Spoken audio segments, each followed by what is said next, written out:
Apprendre à distance avec Madame Ajar. Rebonjour tout le monde. Maintenant, nous allons faire des exercices d'application.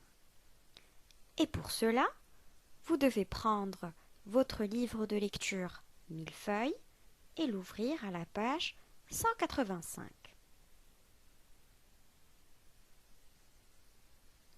Voici donc la page 185. Nous allons faire l'exercice 1, ensuite l'exercice 2. Premier exercice. Recopie chaque groupe nominal, entoure la marque du pluriel du nom. Des saladiers, les hérissons, des fourchettes, les enfants, les jardins, les élèves. Alors, le premier mot, des saladiers, quelle est la marque du pluriel? C'est le S. Très bien. Les hérissons? S aussi. Très bien. Des fourchettes? S. Les enfants? Aussi. Très bien. Les jardins se terminent par un S. Très bien. Et les élèves également. Bravo.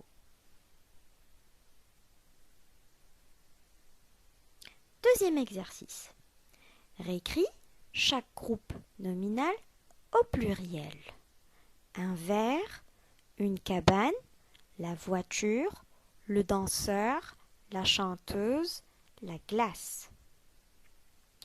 Alors un verre, quel est le pluriel de ce groupe nominal? Des verres ou les verres? Des verres, très bien. Et qu'allons-nous mettre à la fin? Un S, bravo. Des verres. Une cabane. Des cabanes, très bien, avec un S à la fin. Bien. La voiture. Des voitures ou les voitures? Les voitures, très bien. Le danseur. Les danseurs, bien. La chanteuse. Les chanteuses, très bien. Un S à la fin. La glace. Les glaces, très bien. Donc nous avons rajouté un S au pluriel de tous ces noms. Bien. Je vais vous laisser maintenant regarder deux animations et on se retrouve tout de suite.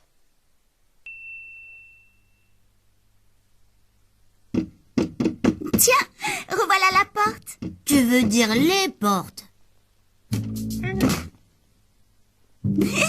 Un extraterrestre mange avec son chat à la table d'un restaurant. Tiens, quels sont les noms communs dans cette phrase? Extraterrestre, chat, table et restaurant.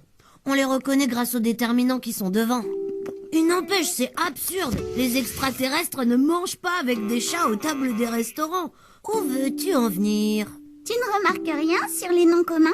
Oui, si on parle de plusieurs extraterrestres, plusieurs chats, plusieurs tables ou plusieurs restaurants, on le marque à l'écrit. C'est le pluriel. Alors que le singulier désigne une seule personne, un seul animal, une seule chose, un seul lieu. Ah oui, et on parle alors du nombre du nom. Le nombre d'un nom est singulier ou pluriel. Oui, une porte, Des portes, un nuage, des nuages, le chat, les chats, la table, les tables, un extraterrestre, des extraterrestres, un restaurant. des restaurants. D'accord. N'empêche, c'est absurde. On n'a jamais vu un extraterrestre manger avec un chat au restaurant. Mais non, c'était juste un exemple. Tiens, on va s'amuser à mettre des noms au singulier et au pluriel. Tu es prêt?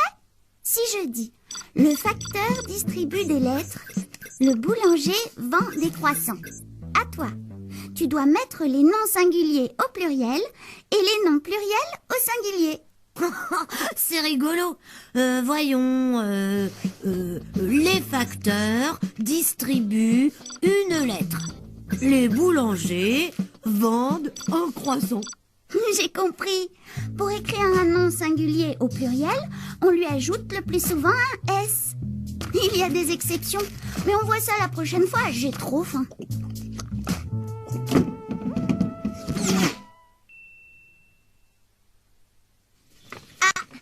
Revoilà notre boîte. Que va-t-il en sortir cette fois? Ah, mais c'est Wilfried. Bonjour Wilfried. Tu veux attraper des papillons? Je lui souhaite bon courage. Les papillons sont trop agiles. Oh, surtout celui-ci. Et c'est avec un autre Wilfried. Il y en a plein. Et au pluriel, les adjectifs s'accordent avec le nom. On rajoute le plus souvent un S. Mais quand l'adjectif se termine déjà par un S ou un X au singulier, dans ce cas, il ne change pas. Comme malicieux. Et amoureux. Oui. Et si je dis les beaux papillons ou les nouveaux papillons? Là, il faut mettre un X. Les beaux papillons, les nouveaux papillons. Et les adjectifs qui se terminent en al, par exemple, un papillon royal. Eh bien là, le plus souvent, il se transforme en O, A-U-X. Des papillons royaux. Ou alors, un papillon normal, des papillons normaux. Je crois que maintenant, nous avons bien compris l'utilisation des adjectifs qualificatifs et comment les accorder. Merci la boîte. Voilà, c'est tout pour aujourd'hui. On se retrouve bientôt pour une nouvelle leçon. Au revoir les enfants.